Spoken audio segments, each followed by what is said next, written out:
और भी बेशुमार मुल्क के साथ है, लेकिन इंडिया के साथ करने का मकसद है कि इस रीजन में जो पार्टनर है उसने आइडेंटिफाई किया है for future, and that is India. Historically Pakistan होता था, लेकिन अब बड़ा क्लियर कट टर्म्स में ये आइडेंटिफाई कर दिया गया है कि India is the preferred partner in South Asia in terms of US interest in the region. जी। तो हम बात कर रहे हैं कि ये जो supply of security of supply की डील है, एग्रीमेंट है, का मकसद बेसिकली ये बिल्डिंग ब्लॉक बनती हैं रीजनल कोऑपरेशंस और अलायंसेस के लिए। तो जैसे कि क्वाड है जिसमें जापान है, ऑस्ट्रेलिया है, यूएसए है, इनको इनका इंटरेस्ट जो है वो फिर बनता है इस तरह की डील्स के बाद। तो इट मींस कि ये जो नया इमर्ज कर रहा है ब्लॉक, इसका मतलब ये है कि ये इंटरेस्ट ग्रुप इकट्ठा हो रहे हैं। तो इनके काउंटर में पाकिस्तान को क्या करना चाहिए? पाकिस्तान के लिए इंपॉर्टेंट है कि जो जो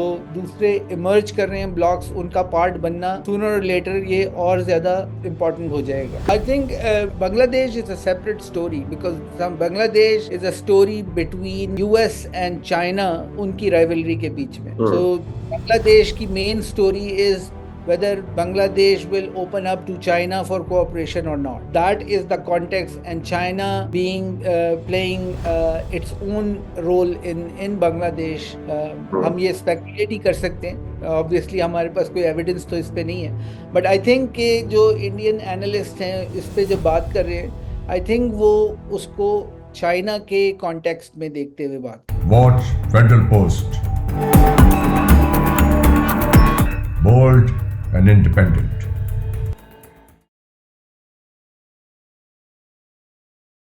अस्सलाम वालेकुम, मैं हूं हसन जफर। ये है प्रोग्राम टॉकिंग पॉलिटिक्स। हमारे साथ हैं आमिर जहांगीर साहब, सिक्योरिटी एक्सपर्ट हैं, फेलो हैं हार्वर्ड यूनिवर्सिटी में, senior executive of national and international security.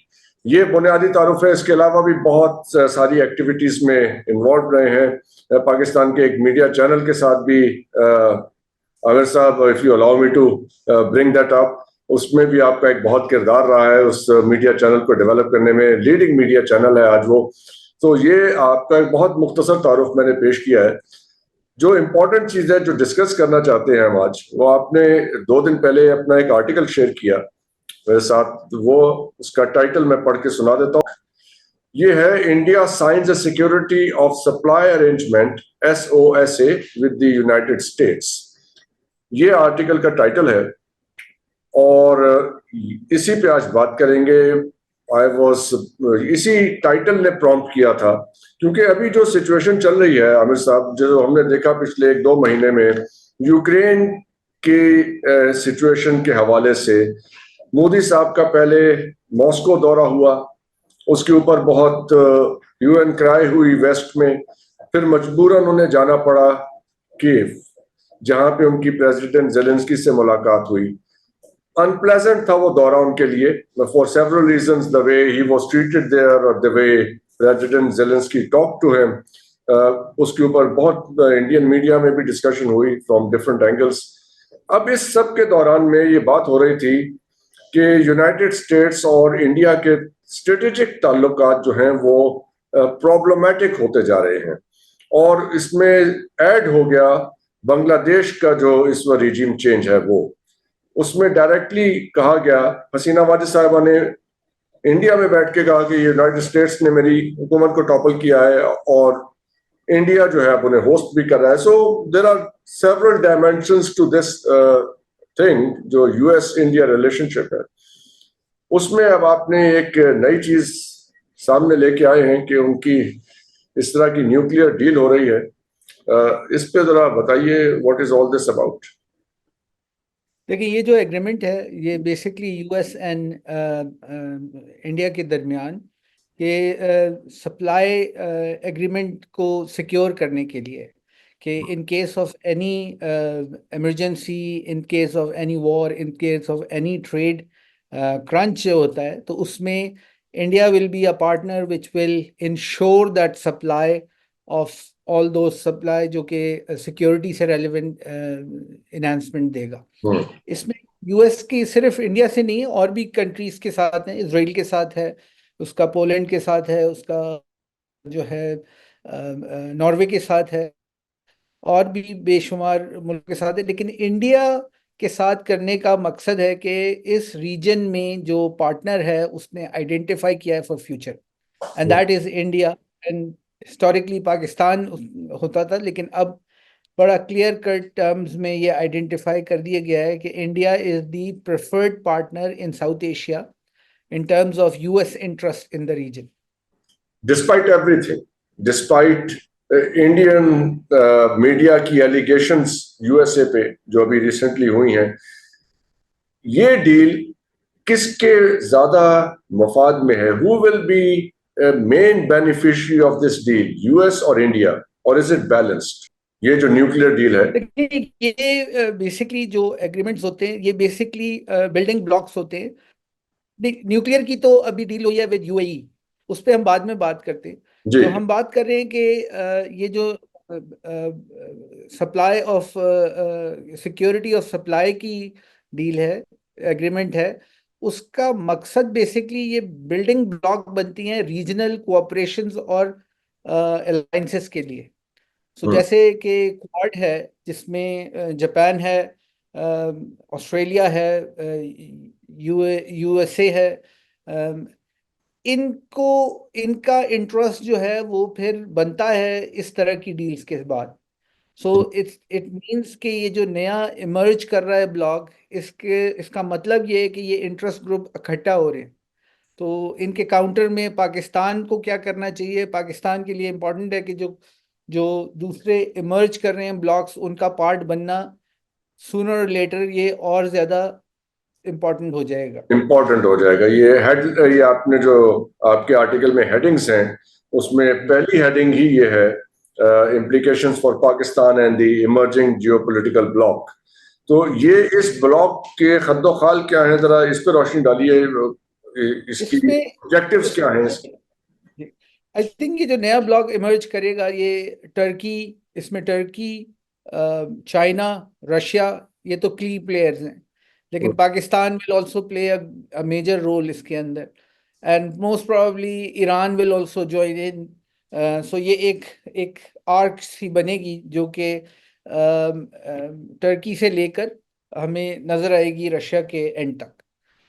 सो ये वो ब्लॉक है जो बेसिकली साउथ एशिया को बाइफरकेट कर रहा है from the middle east and also from the Europe की तरफ से। यस, तो ये यूरेशियन ब्लॉक जो है, ये इसकी बात कर रहे हैं। सो इसमें फिर ये आपको लगता है कि पाकिस्तान के लिए आसान होगा कि वो अमेरिका से अलहदा होके ऐसे किसी ब्लॉक का हिस्सा बन जाए जो कि नॉन वेस्टर्न हो? I am not saying anti western, but non western block में फुली मर्ज कर वो उसमें मर्ज कर जाए। Actually, it will be difficult, but ultimately interest will define के पाकिस्तान का रोड मैप क्या होगा।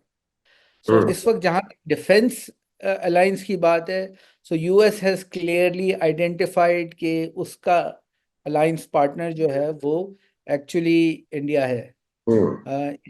इसी बात को जब आप उस कॉन्टेक्स्ट में देखते हैं, जो इंडिया की अपनी इकोनॉमिक एक्सपेंशन की और कोऑपरेशन की स्ट्रैटेजी है, जिसमें आज उन्होंने साइन किया है यूएई के साथ न्यूक्लियर कोऑपरेशन के ऊपर। सो दैट आल्सो आइडेंटिफाइज के इंडिया किस तरह से अपना स्टेक मिडिल ईस्ट में भी बढ़ा रहा है in terms of creating dependence on its human resource and its technology. So ये भी एक अच्छी डेवलपमेंट हमें नजर आती है, जिसका पाकिस्तान को एक्चुअली कंसिडर करना चाहिए कि इसको किस तरह से अपने ह्यूमन रिसोर्स को कैसे वहां पर सिक्योर करें। इस वक्त जो पाकिस्तान की इंटरनल पॉलिटिकल सिचुएशन है, उसमें तो लगता नहीं आमिर साहब के हमारे यहाँ भी लोगों को ऐसी फुर्सत है कि वो ऐसे मामलात पे तवज्जो दे सकें, लेकिन हमारे लिए तो इम्पोर्टेंट है, एटलीस्ट हम उसको हाईलाइट कर सकते हैं यहाँ पे। ये आपने जो अभी एक्सप्लेन किया कि यूएस की तरफ से तो क्लैरिटी है कि India is their strategic partner in this region, उन्होंने क्लैरिटी के साथ आइडेंटिफाई कर लिया है।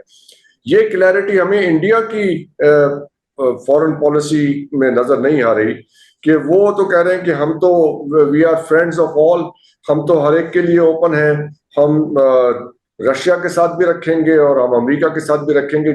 आपको लगता है कि ये एक तरफ एक साइड जो है वो इतनी एम्बिगुअस हो और एक साइड की तरफ के पास इतनी क्लैरिटी हो तो it can be a I good think India relationship? ने जी 2016 में जो अपना न्यूक्लियर पे कोऑपरेशन का एग्रीमेंट साइन किया था with US, yes. That was also indication के उस तरफ ही चीजें मूव करेंगी।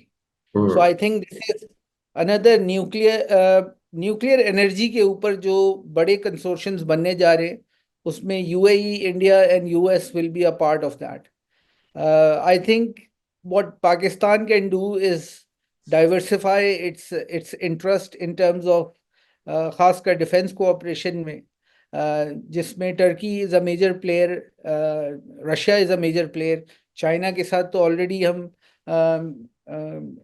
खासकर एयरफोर्स की साइड पे काफ़ी कोऑपरेशन कर रहे हैं। सो बट डाइवर्सिफाई करना इसलिए ज़रूरी है ताकि पाकिस्तान का इंटरेस्ट किसी एक जगह से हर्ट ना हो, उसकी एक जगह मिटिगेशन जो है वो ज़्यादा अच्छी कर सके। तो आपकी बात से मुझे अब ये लग रहा है कि इंडिया अब एक प्रोसेस में है खुद को रशिया से डिसएंगेज करने के लिए। वो जो एक डेकेड्स ओल्ड उनका मिलिट्री पार्टनरशिप था, उनका वो एक ताल्लुक रहा है, बहुत पुराना ताल्लुक है। तो अगर तो आपके मुताबिक वो फुली अब यूएस ब्लॉक में एंटर हो रहा है इंडिया, तो अभी ये एक प्रोसेस होगा that might be spanning over few years. ऐसा कुछ आपको ये मुराद है आपकी इससे कि ये अब वो? मुझे जी यस। मुझे ये लगता है कि रशिया के साथ सर्टेन कोऑपरेशन रहेगी, बट मेजर एलाय जो है वो US, because what US wants is India to be the policeman of the South Asian, ये जो इंडियन ओशन का जो सारा चीज है वो इंडिया देख रहा हो। So if they want India to be the cop for Indian Ocean. So I think we will see more cooperation between US and India on this.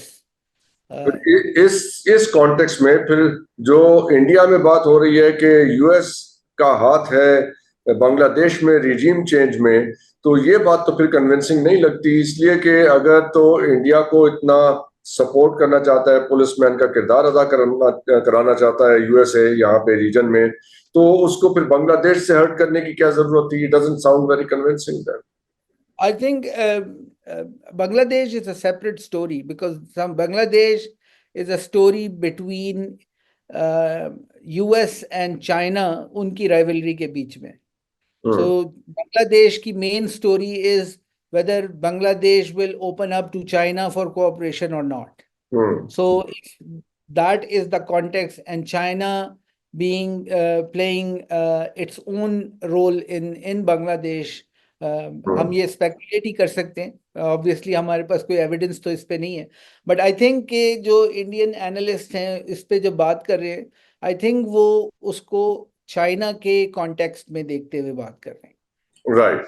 तो अगला जो आपने उसमें हाईलाइट किया है पॉइंट, वो है जो ये इमर्जिंग ब्लॉक है, Russia, China, Pakistan, Turkey and Iran. इसकी क्या पॉसिबिलिटी है कि ये, और या आपके माइंड में कोई ऐसा रोड मैप है जिस I am thinking in terms of time frame, कि जितनी देर में ये तश्कील पा जाएगा और दूसरी तरफ इंडिया डिसएंगेज हो जाए, नॉट कंप्लीटली एंटायरली रशिया से, और फिर यूएस के साथ वो एक कंफर्ट जोन में आ जाए, जो भी इस वक्त उनकी थोड़ी हिकअप्स हैं वो भी दूर हो जाए। यानी ये that appears to be the future map. I think Turkey is emerging as a major defense salesman, I think, as a major player in the world. So Turkey and China are already something which are very close to Pakistan. वो cooperation अपनी जगह है। जहाँ तक energy की बात है, वहाँ पे probably Iran will play a role in terms of Iran Pakistan pipeline. इसके अलावा रशिया से जो एनर्जी कॉरिडोर्स डेवलप होने हैं, दे विल ऑल्सो डिफाइन कि किस तरह से उन इंटरेस्ट को कैसे सिक्योर किया जाएगा। हम्म।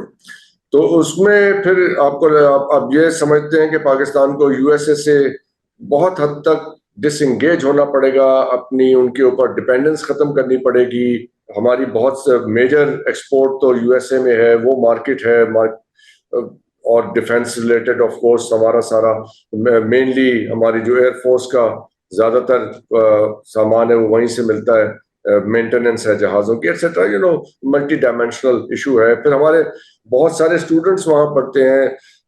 एक बहुत इम्पोर्टेंट फैक्टर है, क्योंकि आप तो इस्लामाबाद के रहायशी, आप जानते हैं वहां पे जो थिंक टैंक्स हैं वो तो वहां तो बहुत हिमायत मौजूद है यूएसए की। देखिए, हिमायत obviously in terms of opportunities Pakistan should be talking to everyone. तो पाकिस्तान का इंटरेस्ट तो इसी चीज में है कि वो हर एक से बात करे। लेकिन जहां तक डिफेंस के लिहाज से जो आपका राइवल पाकिस्तान की इंटायर फॉरेन पॉलिसी, हमारी डिफेंस पॉलिसी, हमारी इवन इकोनॉमिक पॉलिसी बड़ी इंडिया सेंट्रिक रहती है। अगर India has been identified as the darling of the West और darling of the US for South Asia, तो फिर पाकिस्तान के लिए अपनी पोजीशन को सिक्योर करने के लिए कोई और हिकमत अमली हमें इख्तियार करनी पड़ेगी। लेकिन उसमें आमिर उसमें साहब, ये जरूरी नहीं है कि हम बिल्कुल कट ऑफ कर दें यूएस इंटरेस्ट को। नहीं, मैं यूएस ये इंटरेस्ट तक नहीं सोच रहा हूँ। मैं तो और इस तरीके से सोच रहा हूँ कि जाहिर है जब आप किसी और ब्लॉक में जाते हैं तो the way US has treated Pakistan and Pakistani elite या रूलिंग इलीट, उस तरह से दूसरी पावर्स जो हैं वो कभी भी ट्रीट नहीं करती पाकिस्तान को। यानी चाइना के कोई इनरोड्स नहीं है पाकिस्तान के अंदर, ना पाकिस्तान की इंटेलिजेंसिया में, ना पाकिस्तान की ब्यूरोक्रेसी के अंदर, ना पाकिस्तान की मिलिट्री लीडरशिप के अंदर। You know what I mean, कि यहाँ से तो आपके आर्मी ऑफिसर्स, आपके ब्यूरोक्रेट्स और आपके बहुत सारे लोग यूएस फंडिंग से यूएस यूनिवर्सिटीज में जाके पढ़ते हैं। तो जाहिर है वो एक और कंफर्ट जोन क्रिएट होता है दोनों मुल्कों के बीच में, कि ये लिंक्स भी तो एस्टेब्लिश होते हैं। हमने नहीं देखा कि चाइना ने, अगर आप चाइना की तरफ सोचें या रशिया ने कभी ऐसी कोई चीजें की हो, we are not aware of that. इसमें इसमें तकरीबन आप समझ लें पाकिस्तान की हर पब्लिक सेक्टर यूनिवर्सिटी में चाइना ने कोशिश की है अपने सेंटर्स इस्टेब्लिश करना, और कोई 37 या 50 के करीब सेंटर्स इस्टेब्लिश भी किए हैं। लेकिन ये जो सॉफ्ट पावर की लैंग्वेज है ये चाइनीज एंड रशियंस के लिए अभी निस्बतन नई है। So they don't speak that and they don't communicate through that. So उस बात में आप बिल्कुल ठीक कह रहे हैं कि यूएस के अंदर वो सोफिस्टिकेशन मौजूद है जिससे वो इंगेज कर सकते हैं कंट्रीज को। यस। रशिया एंड चाइना जो है वो इसमें अभी आप देखें ना, दोनों के टेलीविजन चैनल्स को ग्लोबल लेवल पे आए हुए 5 साल भी नहीं होंगे, चाहे वो चाइना का सीजीटीएन हो या वो रशिया का आरटी हो। उनकी बड़ी नई ऑर्गेनाइजेशंस हैं ये, एज कंपेयर टू अगर आप यूएस के इंस्ट्रूमेंट्स ऑफ इन्फ्लुएंस देखें जो कि मीडिया के हैं या वो इवन एजुकेशन या इंफॉर्मेशन साइट पर है। There is no RT Urdu, there is no CGTN Urdu. हमने ये देखा है, जबकि आप देखें बीबीसी उर्दू मौजूद है, डीडब्ल्यू का, Voice of America Urdu yes, Voice of America, DW और यूरोपियन चैनल्स भी हैं जहां पे उन्होंने यानी पाकिस्तान के लिए स्पेसिफिकली ब्रॉडकास्ट, हमारे नुमाइंदे उनके साथ एटसेट्रा। तो एक वो डायनामिक्स ही टोटली डिफरेंट हैं। तो ये वक्त लगेगा इसको आगे बढ़ने में। अगर इस किस्म का ब्लॉक बनना है, इफ एट ऑल, तो उसमें तो फिर इन पावर्स को डिफरेंटली ऑपरेट करना होगा, बिहेव करना होगा, rather in a different way entirely. But इसमें अगर आप देखें तो we in Pakistan, we, sorry to cut you, हम पाकिस्तान में we are accustomed to that kind of treatment by big powers, हमारी जो एलीट है। अब पाकिस्तान में अगर देखें तो इंफॉर्मेशन में जो एक मेजर चेंज आ रहा है वो ये है कि पाकिस्तान की जो मेन इंटरनेट कनेक्टिविटी है जो प्राइमरीली होगी वो अब चाइना के थ्रू कनेक्ट होगा Pakistan to the hmm. Rest of the world. That is will be a big big change in terms of आने वाले दिनों में। इसमें ओके। खासकर 5G टेक्नोलॉजीज और इससे रेलेवेंट जो आईओटी की रिलेटेड टेक्नोलॉजीज जब पाकिस्तान में आएंगी तो उनका झुकाव चाइना की तरफ ज्यादा होगा। हम्म। आप अगर देखें तो पाकिस्तान ने सिस्टमैटिकली लेट 90s या मिड 90s से अपने आप को पुल बैक किया है फ्रॉम वेस्टर्न टेलीकम्युनिकेशन ऑर्गेनाइजेशन से एंड डिपेंडेंसी अपनी क्रिएट किया है टू चाइनीज वेंडर्स के ऊपर। हम्म। तो उसकी वजह ये है कि जो डेटा की सिक्योरिटी है उसको हम चाइना के साथ ज्यादा सिक्योर फील करते हैं as compare to the western organisations और वेस्टर्न कंट्रीज के साथ। Right. So that is one indication. इसी तरह यस। से कोऑपरेशन जो है रशिया के साथ साइबर सिक्योरिटी में I think will play a very important role. Russia cyber security में इस वक्त नंबर 1 है। सो उसकी भी कोऑपरेशन जो है मेरे ख्याल में काफी हमें नजर आना शुरू होगी। तो इसकी एक इंडिकेशन आपको इस पे भी आएगी कि चाइनीज फोन्स जो हैं वो पाकिस्तान में बनना शुरू होंगे, पाकिस्तान में यूज होना शुरू होंगे। गाड़ियां बननी शुरू होंगी एटसेट्रा। यस। सो या। सो जो हम अगर इसको अगले 10 से 20 साल के होराइजन पे देखें तो हमें नजर आएगा कि हम मोर चाइना सेंट्रिक होते जाएंगे as compare to more western centric होने की। US centric. लेकिन सवाल फिर यहाँ पे ये खड़ा होगा कि क्या यूएस से ऐसा होने देगा? Obviously they will play their cards. China, Russia will play their card, and Pakistan has to play its own game. So it's okay. Pakistan has to play and look after its own interest. Yes. So इस अगर कोई हमारे साथ हमारी geo strategic position हमारे 250 million people के साथ कोई चीज करना चाहता है तो Pakistan has to offer a lot and that is the bargaining power that Pakistan has.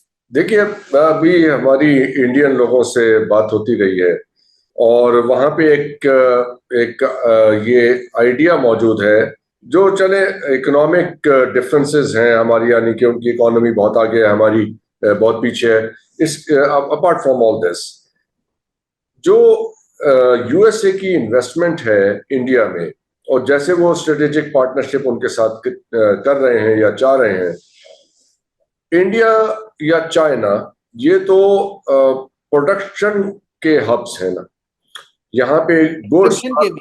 Ji, production के लिए है ना, यानी वेस्टर्न इन्वेस्टमेंट और यहाँ पे फैक्ट्रियां लगा के सामान बनाया जाए। लेकिन फ्लो ऑफ गुड्स जो है वो तो ईस्ट टू वेस्ट है, क्योंकि कंज्यूमर मार्केट्स जो है वो वेस्ट में है। नहीं, इसमें अगर थोड़ा सा चेंज जी है क्योंकि जी। जो ग्लोबली जो वन ऑलमोस्ट हाफ से ज्यादा population is now in the east. So जो पॉपुलेशन कंजम्पशन है it is moving from west to east. Okay. इस पे किशोर महबूबानी का बड़ा अच्छा उनका काम है जो Lee Kuan Yew school of public policy के डीन भी हैं और सिंगापुर के फॉरेन मिनिस्टर भी रहे हों। सो उनका ये बड़ा अच्छा थीसिस है कि कैसे पावर जो है, जो globalisation is basically how the power has been shifted from west to east. उसमें कंजम्पशन भी है, उसमें प्रोडक्शन भी है। सो प्रोडक्शन और कंजम्पशन जब ज़्यादा होगी इस एरिया में तो, क्योंकि आप अगर वेस्ट को देखेंगे यूरोप को खासकर, तो उसमें तो एजिंग प्रोफाइल ऐसा है कि मैं उस दिन देख रहा था एक यूरोपियन कंट्री की median age is around 54 years old, यानी कि हाफ पॉपुलेशन 54, जो कि पाकिस्तान के लिए अभी भी 19.6 ईयर्स है हमारी एजिंग, जो हाफ पॉपुलेशन 19.6 है। So we are a very young nation. इसी तरह से इंडिया की निस्बतन ज्यादा है, 34 ईयर्स पे वो आते हैं मीडियन एज।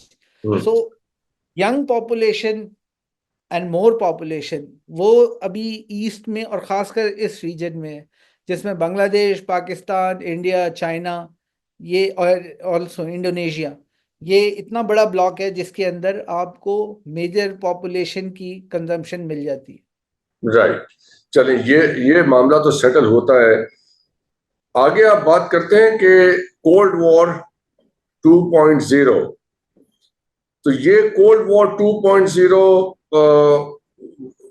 इसका क्या आइडिया है, जरा ये बताइए। एक्चुअली कोल्ड वॉर में तो ये था ना कि दुनिया दो ब्लॉक्स में डिवाइड हो गई थी। जी। सो आई थिंक 2.0 के अंदर यही है कि किस तरह से अगर आप देखें जो डेवलपमेंट चाइना की हो रही है, चाइना का जो बेल्ट एंड रोड इनिशिएटिव है उसको 150 प्लस कंट्रीज ने उस पर साइन अप कर लिया। ये वो कंट्रीज हैं जो कि BRI नेशंस के नाम से जानी जाती हैं। और BRI नेशंस वो हैं जो कि अगर आप इसको फास्ट फॉरवर्ड देखें 30-40 ईयर्स में, तो ये वो कंट्रीज होंगे जो आपस में free flow of goods and services plus people इनमें ज्यादा नुमाया हो रहा हो। यानी कि इनके दरमियान trade and cooperation and cultural हम आहंगी ज्यादा बढ़ रही होगी या as compare to the other 54 और 60 कंट्रीज जो कि पार्ट ऑफ उस कोऑपरेशन का नहीं है। यानी ये WTO के पैरेलल एक और सिस्टम यहाँ पे क्रिएट हो गया। आप समझे WTO से हटके ये एक कोऑपरेशन है जो कि क्योंकि जब इसमें फ्लो ऑफ पीपल भी होगा और ट्रेड भी होगी तो लैंग्वेजेस भी एक दूसरे से मिलना जुलना शुरू करेंगी और नई लैंग्वेजेस नए कल्चर्स इमर्ज करेंगे। सो BRI नेशंस अगर हम समझें तो जो उसकी खूबसूरत बात है बेल्ट एंड रोड इनिशिएटिव की, जो उसका शॉर्टेस्ट पॉइंट है रोड नेटवर्क को जो बेल्ट नेटवर्क से मिलाता है, वो पाकिस्तान है, जो पाकिस्तान का CPEC। That's why it has so much interest and importance for China कि ये वो शॉर्टेस्ट रास्ता है जो बेल्ट नेटवर्क को उस सी नेटवर्क से मिलाएगा।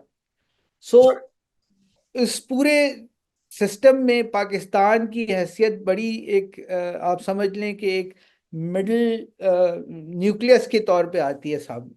न्यूक्लियस और उस के ऑफ कोर्स, और पाकिस्तान एक पैसेज भी प्रोवाइड करता है for the eastern nation into the west, तो we are sitting right in the middle. जरा मिडल ईस्ट का बताइए, जो अभी मोदी साहब ने वहां जाके किया, UAE में जो उनका हुआ agreement, how is that similar और डिफरेंट फ्रॉम ये US इंडिया वाला? ये जी एक्चुअली ये हुआ है क्योंकि उनके जो एनर्जी के वजीर हैं UAE के, वो अभी इंडिया के दौरे पे हैं। सो वो जो वहाँ पर है तो उन्होंने ये एग्रीमेंट इंडिया में साइन किया है। जी। इसकी शुरुआत तो हुई थी जब मोदी साहब 2015 में UAE गए थे, लेकिन इसको अब उन्होंने क्रिस्टलाइज किया है और फॉर्मलाइज किया है। इसके अंदर जो मेजर एरियाज हैं कोऑपरेशन के, उसमें है इंडियन टेक्नोलॉजी यूज़ की जाएगी इसके लिए। UAE में सिविल न्यूक्लियर इलेक्ट्रिसिटी के जो सिस्टम बनाया जाएगा न्यूक्लियर एनर्जी के, इसमें ह्यूमन रिसोर्स इंडिया से आएगा। इसका मतलब है कि ह्यूमन रिसोर्स की खपत वहाँ बढ़ेगी, UAE का की डिपेंडेंसी ऑन इंडिया बढ़ेगी। इसका ये भी मतलब है कि UAE के लिए पाकिस्तान की ह्यूमन रिसोर्स जो है वो इतनी इंटरेस्टिंग नहीं रहेगी जितनी इंडिया की रहेगी। और आपने देखा होगा रिसेंटली पाकिस्तानी वीज़ास पे पाबंदी भी इस चक्कर में लगी हुई है। Is one indication of this relationship. Okay, और इसके पाकिस्तान पे स्ट्रेटेजिक असरात क्या आएंगे? क्योंकि एक परसेप्शन यहाँ पाकिस्तान में बहुत मजबूत हो गई है डेवलप होके कि गवादर की डेवलपमेंट जो है वो UAE के इंटरेस्ट में नहीं है, और जो भी उसमें होता रहा है अमंग अदर फैक्टर्स जिसने इस सारे सिस्टम को, मंसूबे को स्लो डाउन किया है। If not, if they have not played a direct role in slowing it down, but they have facilitated in maybe indirect ways in slowing the whole thing down. जी, I think इसमें जो I think China will make sure के if Gwadar is the point जहाँ से सारी trade दुनिया भर में जानी है, तो उस ट्रेड की सिक्योरिटी की जिम्मेदारी भी सूनर और लेटर हम किसी तरह से डेवलप करेंगे उस कैपेसिटी को। बिकॉज अगर हम ये बिलीव करते हैं कि इंडियन ओशन में इंडियन इंटरेस्ट को सेफगार्ड किया जाएगा, तो उसके लिए पाकिस्तान को अपनी नेवल कैपेबिलिटी भी इम्प्रूव करनी पड़ेगी। And I think इसमें already under CPAC there is a military cooperation between Pakistan and China, जिसमें 8 न्यूक्लियर सबमरीन्स जो है वो पाकिस्तान को मिलनी है। तो उनमें से आई थिंक 4 जो है वो चाइना से आएंगी, सॉरी 2 चाइना से आएंगी और बाकी पाकिस्तान में बनाई जाएंगी। चाइनीज लोगों की पाकिस्तान में सिक्योरिटी अब एक बहुत इंपॉर्टेंट इशू बन गई है। हमें खबरें भी आ रही हैं चाइना से कि वहाँ बड़े इंपॉर्टेंट फोरम्स पे ये क्वेश्चन रेज किया गया है कि अब चाइनीज लोगों की पाकिस्तान में सिक्योरिटी की की जिम्मेदारी अब किसकी है, क्योंकि जब ये CPAC शुरू हुआ था तो पाकिस्तानी फौज ने ये गारंटी ली थी अपने जिम्मे कि वो सिक्योरिटी प्रोवाइड करेंगे। अब इस बात को तो हो गए 10 साल। 2014 में ये CPAC स्टार्ट हुआ और तभी ये फिर ये बात भी सामने आई कि पाकिस्तानी फौज will take care of that route. उसके बाद अब 10 साल के बाद ये चाइनीज क्वेश्चन रेस होने का क्या मतलब है? आई थिंक इसमें I think lack of training एक इशू है, प्लस लैक ऑफ रिसोर्सेज है। Pakistan is a big country, Pakistan में जो चाइनीज़ इन्वेस्टमेंट्स हैं वो भी फैली हुई हैं काफ़ी। But I think recently revisit जो किया है, और ख़ासकर जो रिसेंट विजिट था चीफ का to China with the prime minister, उसमें री-इन्फोर्स किया गया है इस बात को कि किस तरह से Pakistan will make sure and ensure के चाइनीज़ जो एक्सपर्ट्स हैं उनको किस तरह से सेफगार्ड प्रोवाइड की जाएगी। इसमें आई थिंक कि बहुत ज़्यादा रीअश्योरेंस की गई है और इस पे काम भी काफ़ी अच्छा हुआ है।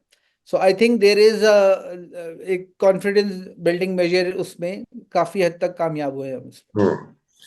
चलिए आखिरी सवाल पूछते हैं आपसे, ये आपके आर्टिकल से ही रिलेटेड। ये जो सिचुएशन डेवलप हुई है US इंडिया रिलेशनशिप की फर्दर वन स्टेप फॉरवर्ड, ये पाकिस्तान के लिए कितना मुश्किल सवाल है इसको डील करना? You think it poses a great और grave challenge to Pakistan? I think इससे इंडिया का trade relation with US definitely strengthen भी होगा, इंक्रीज भी करेगा। तो पाकिस्तान का सबसे बड़ा ट्रेड पार्टनर इस वक्त है USA। बट आई थिंक हमें और भी डाइवर्सिफाई करना चाहिए मार्केट्स को, हमें अदर मार्केट्स को भी एक्सप्लोर करना चाहिए जो बियॉन्ड यूरोप या US के हम देख सकें।